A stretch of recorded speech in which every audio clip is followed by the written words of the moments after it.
오늘도 주님 앞에 나오신 여러분들에게 주의 크신 은혜가 함께하기를 진심으로 바랍니다. 오늘 우리가 고린도전서 2장 1절로부터 5절 말씀을 함께 읽었습니다.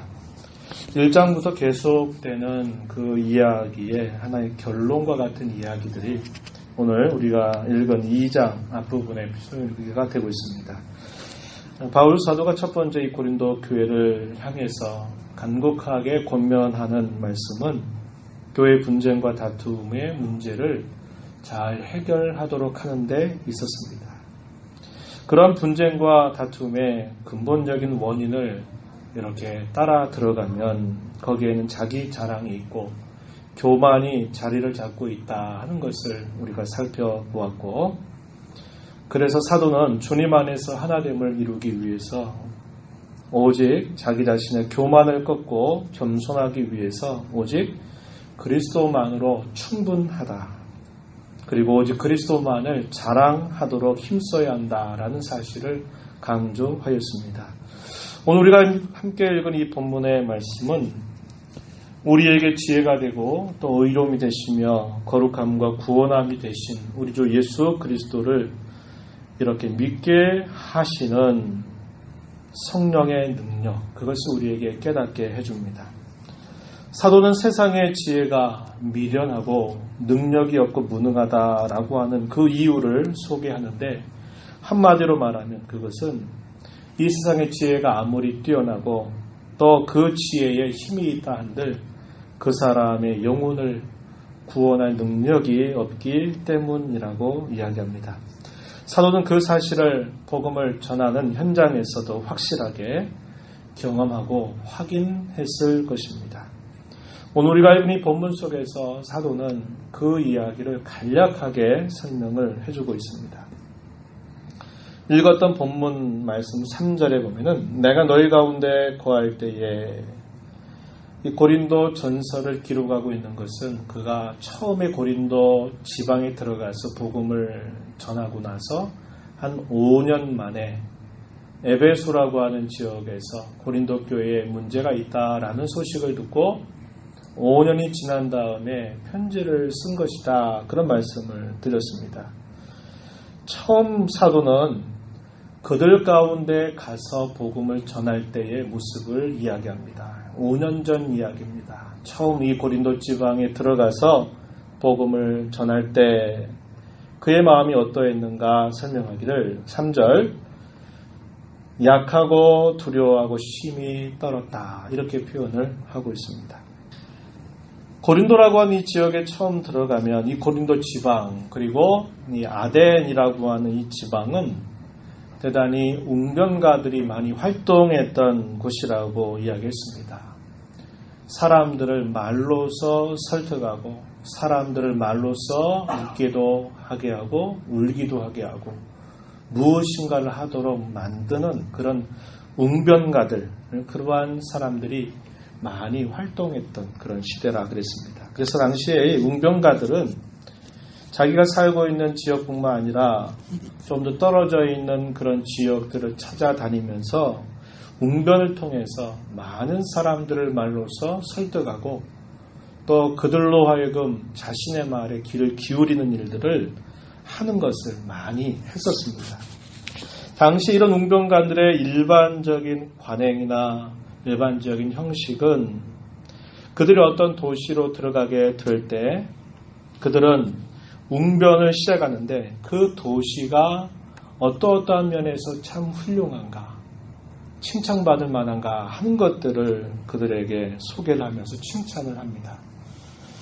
칭찬은 고래도 뛰게 한다, 그런 말이 있죠. 사람을 칭찬하고 그 도시에 들어갔을 때 이 도시는 이러이런 면에서 역사적으로 참 훌륭한 도시다, 이런 것들을 이야기해 주면 그 도시 사람들이 그 사람이 무슨 말을 하는가를 이제 귀를 기울이기 시작하는 겁니다.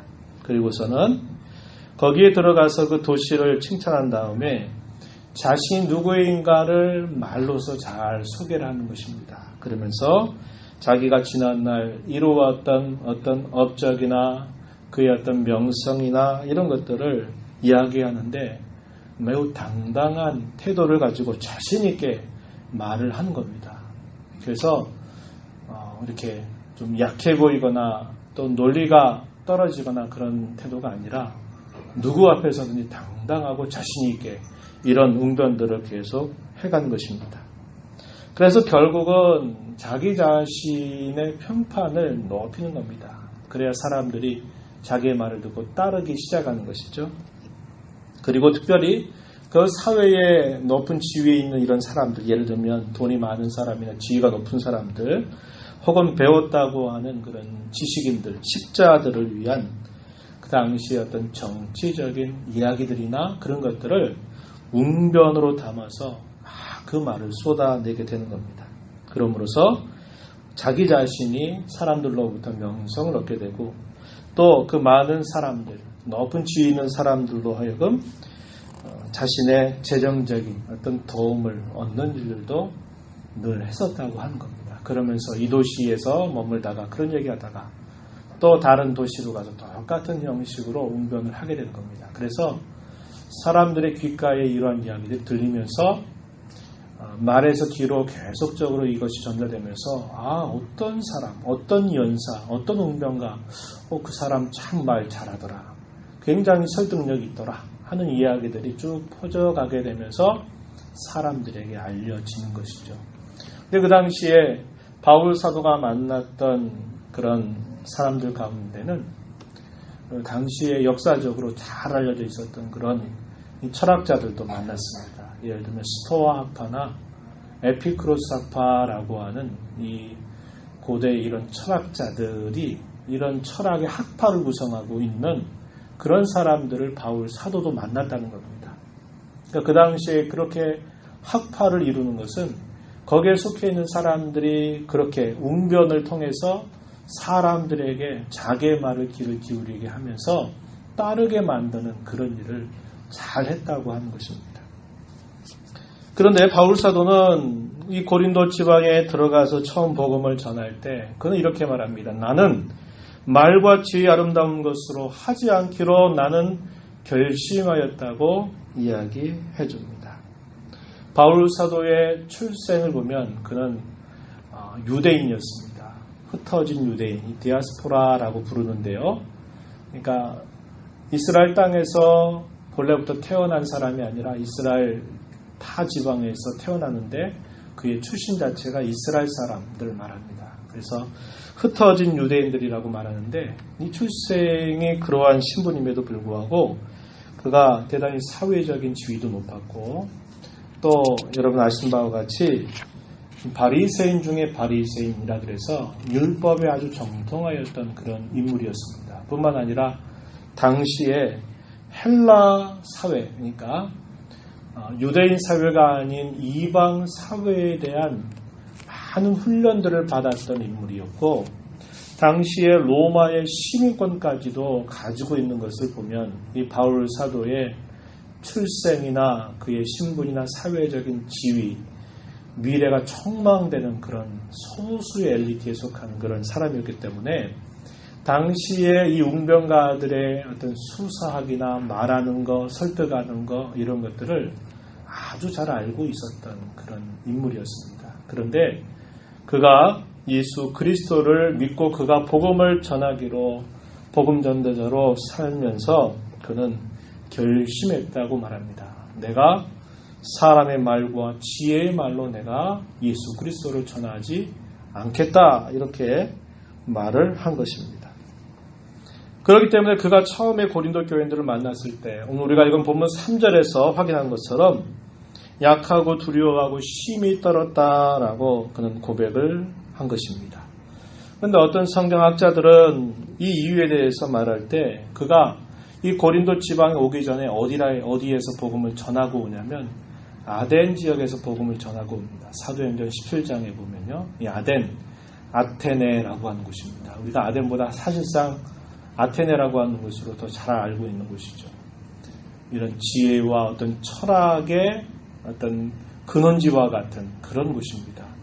그래서 이 아테네 지역, 아덴 지역에서 복음을 전하다가 바울 사도가 복음 전도에서 실패했었다. 그러한 실패를 경험했기 때문에 그 다음에 그가 고린도 지방으로 갔을 때는 그가 이렇게 약하고 두려워하고 힘이 떨었을 것이다 라고 이렇게 추정하는 사람들이 있어요. 당시의 지혜를 사랑하는 도시였던 이 아테네에서 당시의 철학자들과 또 논쟁을 하면서 그가 자신이 이미 배웠던 어떤 헬라시대 이방 그런 세계에서 배웠던 자기의 지혜와 웅변술로 복음을 전했던 모습이 실패했기 때문에 그가 이렇게 약하고 두려워하고 힘이 떨었을 것이다 이렇게 말하는 성경학자들이 있습니다. 그러나 그렇게 볼 필요가 없다는 거예요. 이 아테네 지역에서의 복음 전도를 과연 실패했다고 말하는 근거가 뭐겠습니까? 그곳에서 그러면 한 사람도 예수를 믿는 사람이 없었단 말일까요? 그건 아니죠. 그렇지 않습니다.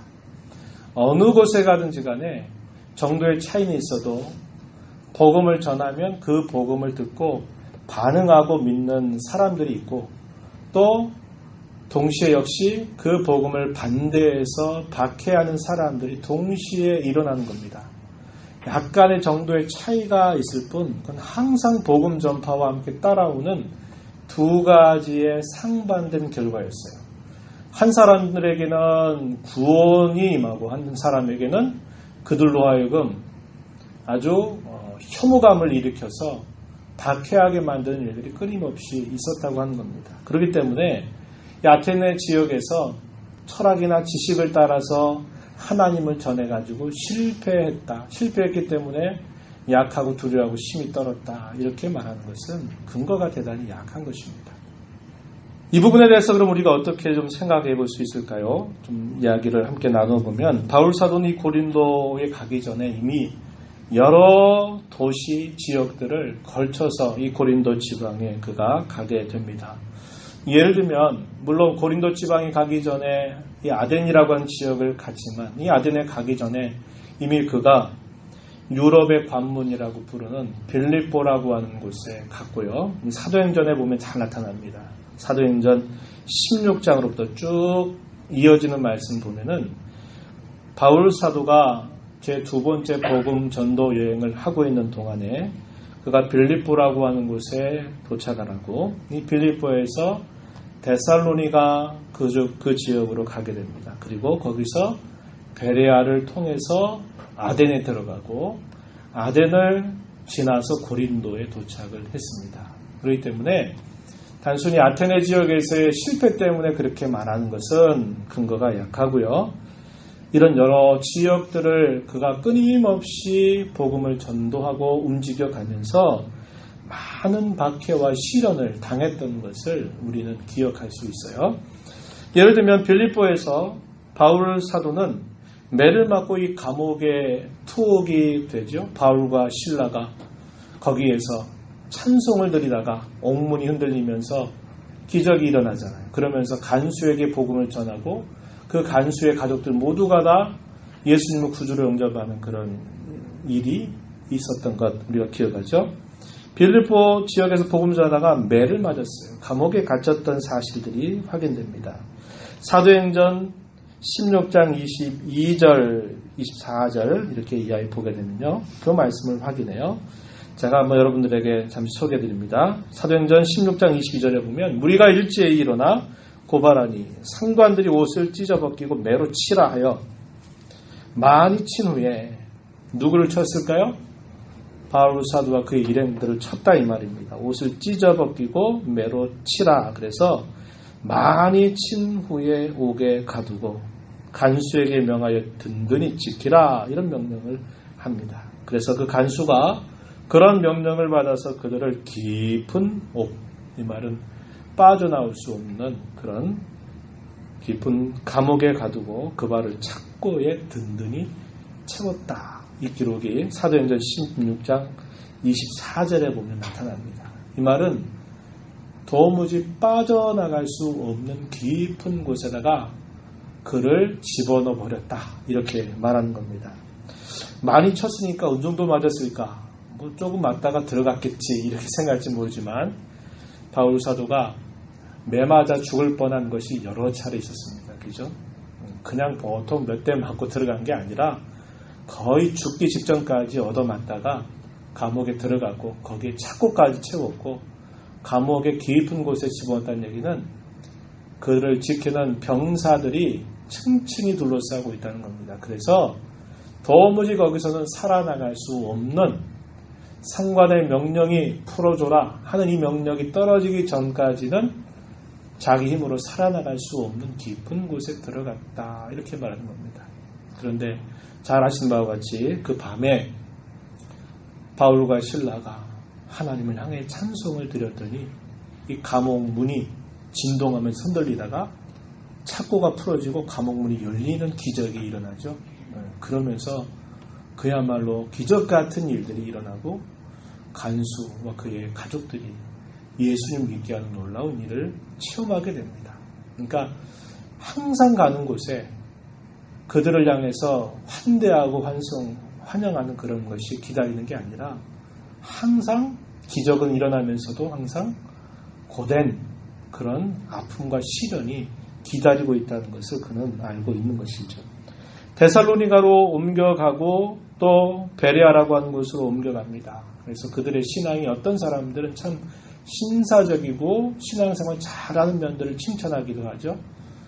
베레아 사람 데살로니가 사람들보다 더 신사적이어서 하나님의 말씀이 그러한지를 살펴보고 믿었다 이렇게 말해서 이 베레아 사람들의 신앙의 좋은 면모를 좋은 신앙의 모범으로 우리에게 가르쳐 주긴 하지만 여전히 데살로니가와 베레아에서도 결국 도망치게 됩니다. 좋게 안내를 받아서 옮겨간 게 아니라 많은 사람들이 그를 죽이려고 하면서 결국은 도망을 치게 되는 일이 있었다는 겁니다. 사도행전 17장 10절, 13절, 14절 이제 이렇게 보면 쭉 이런 말씀들이 나타나는데 예를 들면요. 사도행전 17장 13절 이하의 말씀을 보면 이런 말씀이 나타나요. 데살로니가 있는 유대인들은 바울이 하나님의 말씀을 베레아에서도 전하는 줄을 알고 거기도 가서 무리를 움직여 소동하게 하거늘 형제들이 곧 바울을 내보내어 바다까지 가게 하되 실라와 디모데는 아직 거기 머물더라. 바다까지 가는데 기분 좋게 간 게 아니었다 이 말입니다. 데살로니가에서 이 유대주의자들, 유대인들, 열심히 있는 유대인들이 쫓아다니면서 못 전하도록 만들고 박해하고 때로는 고소하고 하면서 당시에 법을 이용하기도 하고 또 유대인들에게 율법을 이야기하면서 저들은 다 이단이고 로마 법에 호소하면서는 저들은 이상한 풍속을 전한다 하는 것으로 고소해가지고 유대인들에게도 미움사게 만들고 당시에 그 도시에 사는 사람들에게도 미움을 사도록 계속 흔드는 일들을 쫓아다니면서 한 것입니다.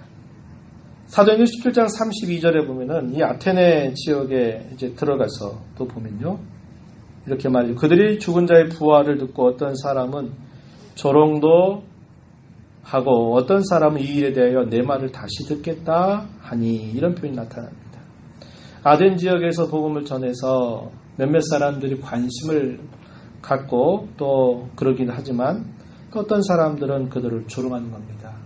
이 미치광이 미련한 소리, 어떤 믿을 수 없는 그런 말들, 말도 안 되는 소리를 한다. 이렇게 하면서 조롱하는 그런 태도가 나타났다고 하는 겁니다. 1년에 이렇게 빌립보 지방, 그리고 데살로니가, 그리고 베레아, 또 아덴 이런 지역들을 끊임없이 거쳐가면서 한편으로는 하나님의 기적을 체험하기도 하지만 또 한편으로는 목숨의 위협을 계속 받으면서 그 고난의 긴 여정들을 통과해 왔다라는 겁니다. 그런 과정에서 그가 육체적으로 뿐만 아니라 심리적으로 대단히 많이 위축되어져 있는 그런 상황이었다는 겁니다. 그래서 오늘 본문 3절에서 내가 너희 가운데 거할 때에 내가 심히 약하고 두려워하고 떨었다 이렇게 말을 한 것입니다. 그런데 놀라운 것은 뭐냐면 그가 약할 때가 곧 강하다라고 하는 것을 그는 경험하게 되는 겁니다. 고린도후서 12장 9절 10절 말씀에 보면은 그 표현을 바울 사도가 고백적인 말로 하면서 가르쳐 주는데요. 고린도후서 12장 9절 말씀에 보면은 이렇게 말하는 겁니다. 그가 하나님 앞에 자기의 아픔과 어려움을 간구했을 때 이렇게 말하죠. 하나님께서 응답해 주시기를 내 은혜가 너에게 족하다. 이는 내 능력이 약한 데서 온전하여 짐이라. 이렇게 응답하신다고 이야기합니다. 그러므로 도리어 크게 기뻐함으로 나의 여러 약한 것들에 대하여 자랑하리니 이는 그리스도의 능력이 내게 머물게 하려 함이라. 그러므로 내가 그리스도를 위하여 약한 것들, 능욕, 궁핍, 박해와 곤고를 기뻐한다. 왜냐? 내가 약한 그때의 강함이니라. 이렇게 보냈어요. 내가 약한 그때가 곧 강하기 때문이다. 라고 이렇게 말하는 겁니다. 이게 아이러니한 역설적인 이야기죠. 그가 약한 것은 자기 일하다가 그가 약해지고 그런 게 아니라는 겁니다. 그가 약해진 것은 무엇 때문에 그래요? 예수 그리스도의 복음을 전하는 일을 계속적으로 해오면서 얼마나 육체적으로 고되고 또 계속적으로 그를 반대하는 사람들이 쫓아다니면서 괴롭히니까 그의 심리적으로 굉장히 위축되고 힘겨웠다는 겁니다. 그런데 꼭 그럴 때마다 하나님이 뭘 예비하셔요? 위로를 예비하시고 그에게 힘을 예비해 주셔가지고 그가 가장 약할 것 같은 그때에 그는 가장 하나님의 능력으로 충만함을 경험하게 되었음을 그는 고백을 하는 것입니다. 마찬가지입니다. 우리도 마찬가지예요. 우리가 하나님 앞에 그분이 원하시는 삶을 살고자 하다가 우리가 심리적으로 연약해지고 또 힘들 때가 있어요. 그럴 때 하나님은 우리로 하여금 약한 그때가 곧 우리를 강하게 하심을 경험하게 해주시는 분이심을 우리는 꼭 기억해야 합니다. 그래서 약하면 나를 의지하지 않게 되죠. 왜? 약한 내가 나를 의지한다는 건 말도 안 되거든요. 그럴 때 우리 하나님을 온전히 바라보고 하나님을 찾고 의지하기 때문에 그 하나님의 능력이 온전히 나를 사로잡고 있다는 것을 우리는 깨닫게 되는 것입니다. 그래서 약할 그때, 내 자신에 대해서 약할 그때가 곧 하나님으로 말미암아 강함이 된다라는 것을 우리도 고백할 수 있게 된다 하는 것입니다. 그래서 사도는 오직 예수 그리스도와 그가 십자가에 못 박히신 것 외에는 나는 아무것도 알지 않기로 그리고 나는 다른 어느 것을 전하지 않기로 나는 작정하였다 라고 이렇게 말합니다. 2절 말씀에 이렇게 말했어요. 내가 너희 중에서 예수 그리스도와 그가 십자가에 못 박히신 것 외에는 아무것도 알지 아니하기로 작정하였습니다. 이렇게 말합니다. 오직 예수 그리스도 안에 모든 보화가 감추어져 있다고 그는 알고 있었습니다. 오직 그리스도의 십자가만이 하나님의 지혜고 하나님의 능력이기 때문임을 그는 너무나 잘 알고 있었습니다. 골로새서 2장 3절 말씀해 보면요. 그 안에는 이 말은 비밀이신 예수 그리스도를 말합니다. 그리스도 안에는 지혜와 지식의 모든 보화가 감추어져 있느니라 이렇게 이야기합니다. 왜 그가 예수 그리스도만을 그분이 십자가에 못 박히신 것만을 알기로 작정하고 전하기로 작정했는가?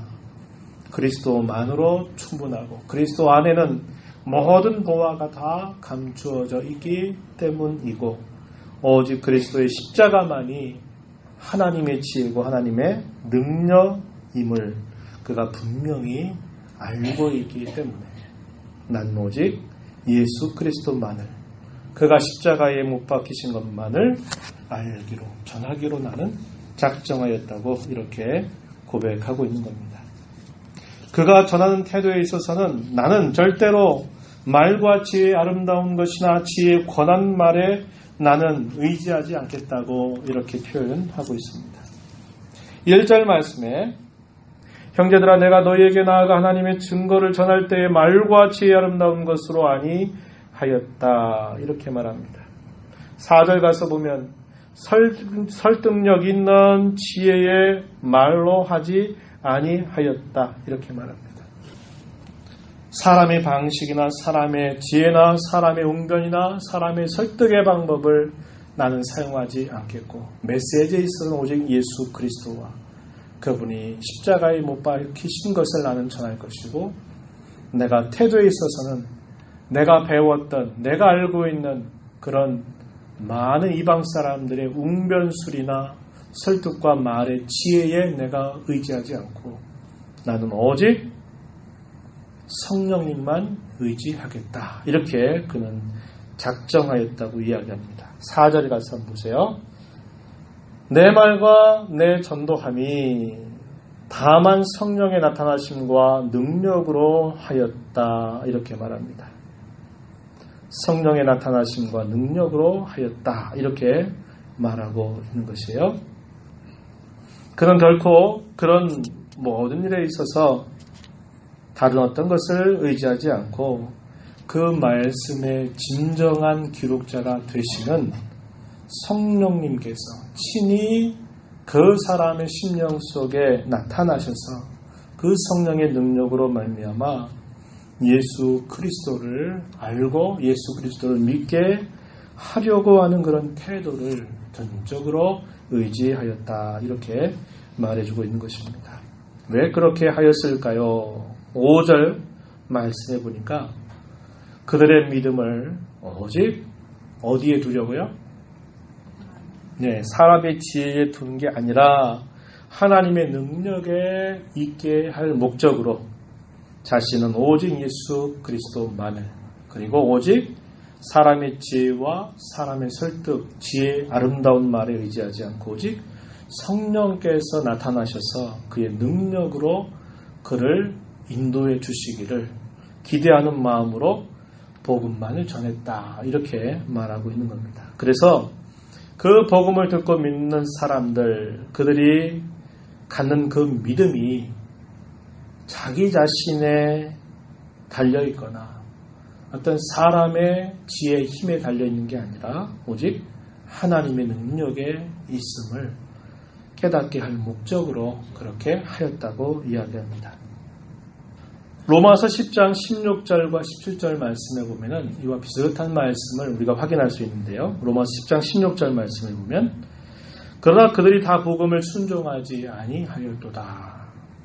이사야가 이르되 주여 우리가 전한 것을 누가 믿었나이까 하였으니 17절에 그러므로 믿음은 들음에서 나며 들음은 그리스도의 말씀으로 말미암았느니라. 이렇게 가르쳐주고 있습니다.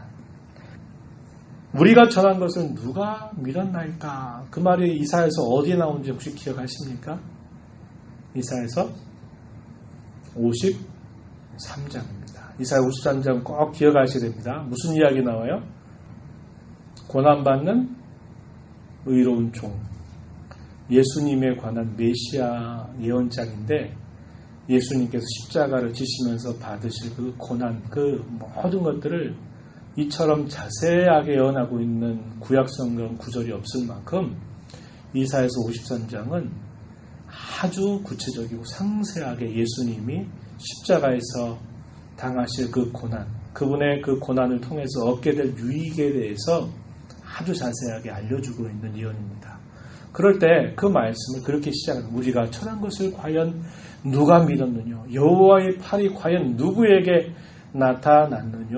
라고 이렇게 질문을 합니다.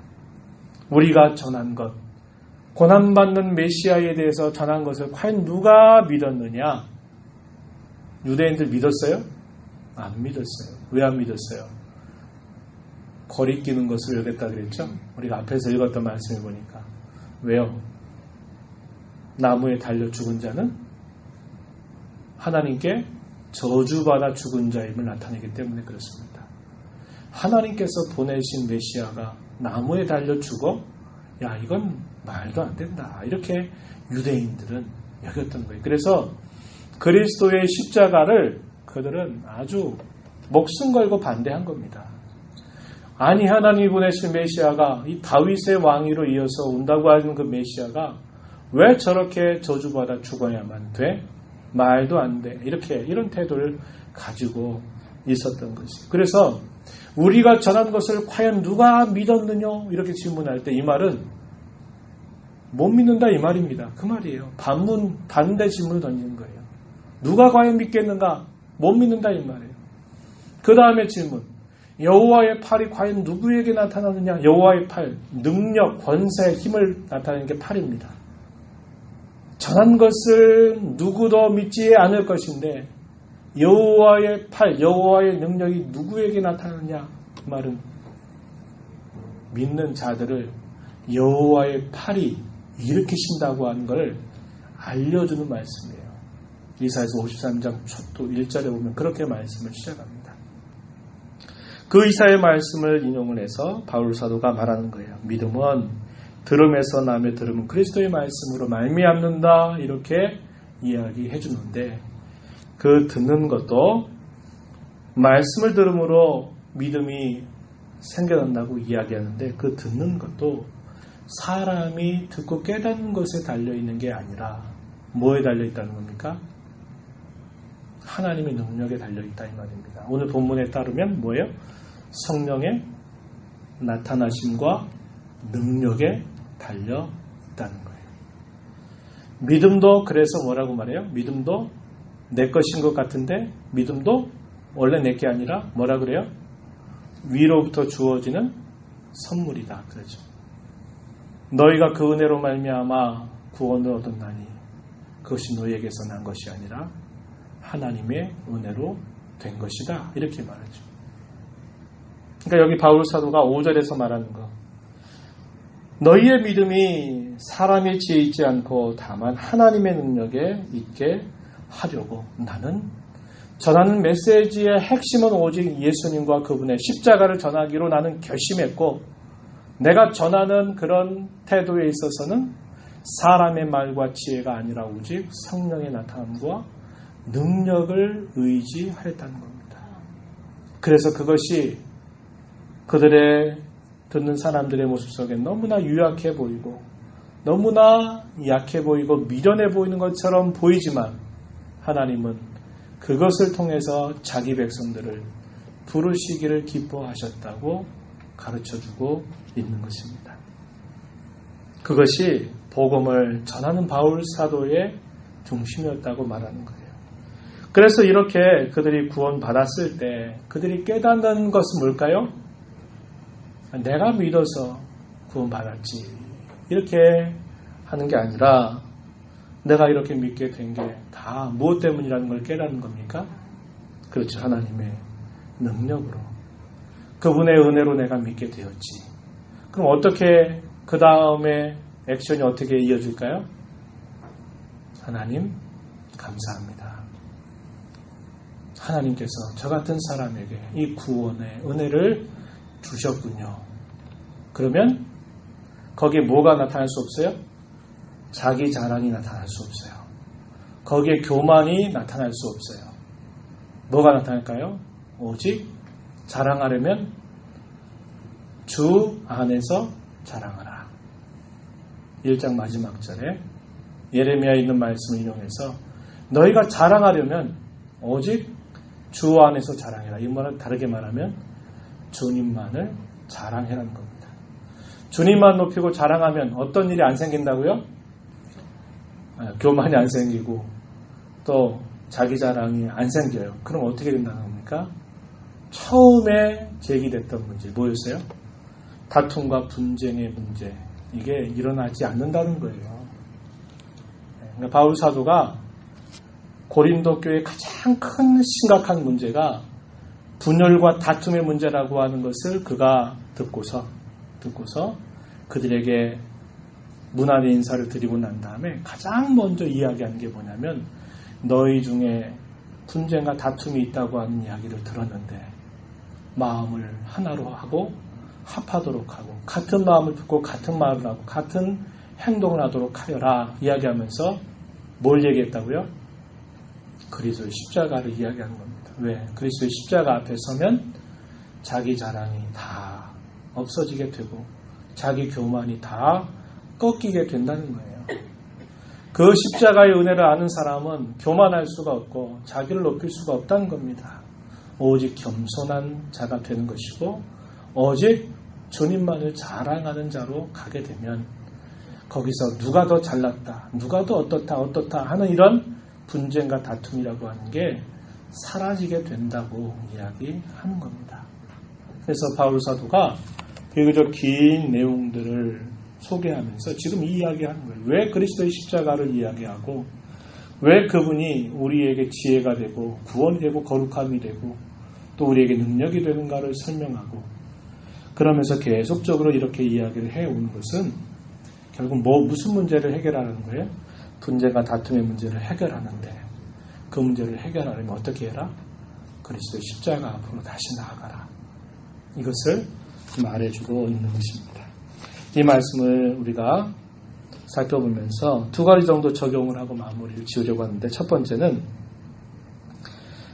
우리의 믿음과 구원이 오직 성령의 나타나심과 능력에 달려있음을 알자는 겁니다.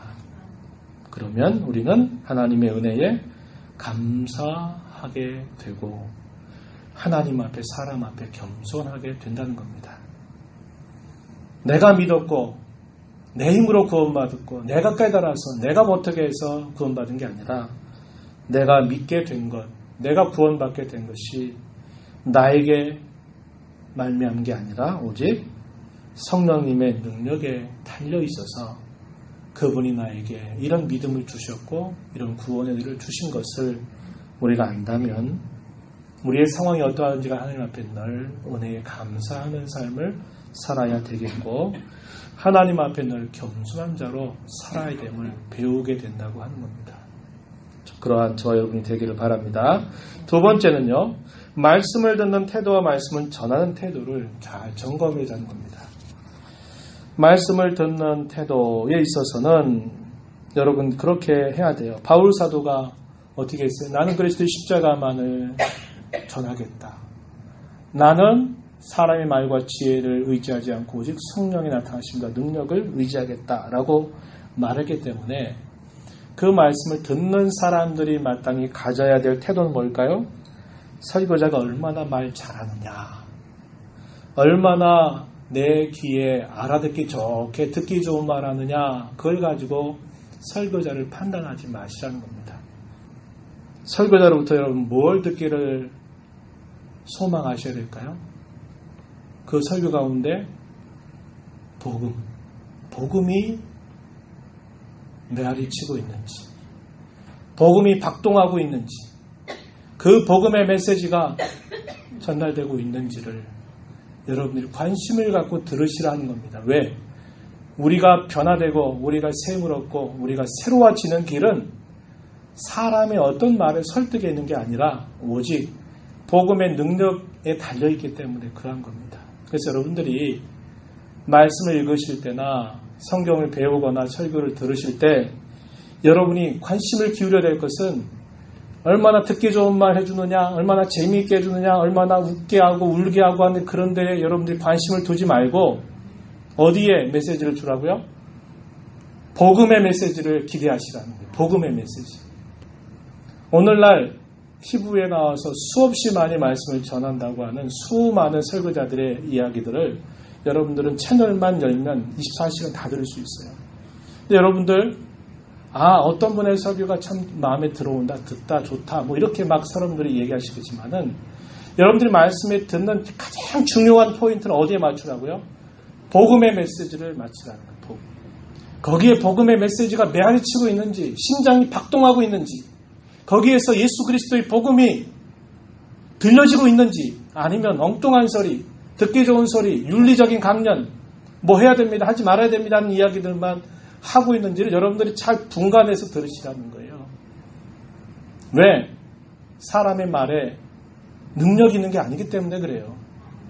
사람을 변화시키는 능력은 오직 복음에 달려있고 그 복음을 살아 숨쉬게 하고 능력있게 하시는 성령님의 역사에 달려있기 때문에 그런 것입니다.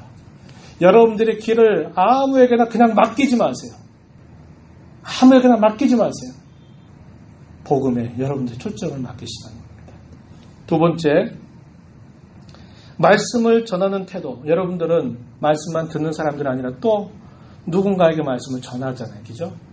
가까이는 내가 가까이 하는 사람들, 가족들이나 때로는 자녀들에게, 또 나와 오랜 친분을 가지고 있지만 믿지 않는 우리 가까운 사람들에게 복음을 전하는 겁니다. 그렇죠? 복음을 전하는 저 태도에 있어서는 말로 어떻게 해보려고 우리가 아무리 한들 안 된다고 하는 겁니다. 어떻게 될까요? 성령님의 능력을 의지해야 한다는 거예요. 어떻게 될까요? 기도해야죠. 내가 무슨 말 하면 이 사람이 갑자기 하루아침에 난 믿을게 이렇게 올까요? 그동안 계속적으로 하나님이 준비시켜 온 사람이 어떤 말이 있을 때 그 말 듣고 그래 나와서 믿음 생활하는 거지, 그냥 다짜고짜 아무런 준비가 없이 그저 한마디 했더니 나와가지고 예수 믿겠다고 하는 사람 없어요. 그건 성령님께서 그의 심령을 붙잡아 주셔야, 그에게 깨우침을 줘야 되고 그를 준비시켜 주셔야 되는 거예요. 거기엔 우리의 기도가 절실하다고 하는 겁니다. 우리가 태신자를 작정하고 이제 그들을 위해서 기도하는 이유가 그겁니다.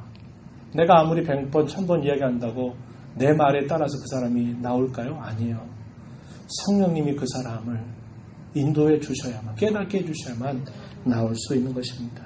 그래서 여러분, 내가 말씀을 전할 때 항상 내 말이 얼마나 듣기 좋은 말, 얼마나 내가 힘있게 말해주고 하느냐에 달려있는 게 아니라 성령님이 그의 마음을 끼고쳐주지 않는다면, 성령님이 그분의 은혜를 그에게 부어주지 않는다면 어느 누구도 주께로 진정으로 나올 수 없다는 것을 우리가 기억하고, 우리가 태신자들을 작정한 대로 그들을 위해서 기도하고 또 그들에게 전할 때 다른 걸 전하는 게 아니라 예수님의 십자가의 복음을 전하는 그런 저와 여러분이 되어야 할 것입니다.